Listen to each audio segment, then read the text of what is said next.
Menjelang berbuka, warga Kelurahan Sungai Selayur, Palembang dan perangkat kelurahan melakukan aktivitas berbagi nasi gratis untuk warga yang membutuhkan. Kegiatan yang sejak masuknya Ramadan dilakukan menjelang berbuka puasa, menyiapkan ratusan bungkus nasi yang dibagikan pada sasaran seperti warga yang membutuhkan hingga tukang ojek. Makan tersebut dihasilkan swadaya masyarakat setempat dan perangkat kelurahan. Ini sangat penting sekali karena ini sangat membantu bagi warga-warga yang terdampak ataupun terpapar oleh COVID-19 ini. Harapan kami khususnya di pemerintah mengharapkan sekali ada donatur-donatur lain yang dapat membantu warga khususnya di Kelurahan Sungai Selayur dan di kelurahan manapun.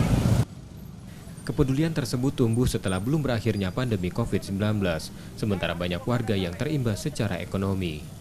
Bantuan makanan terutama saat Ramadan diharapkan mampu mengurangi beban warga. Nur Muhammad, Kompas TV, Palembang.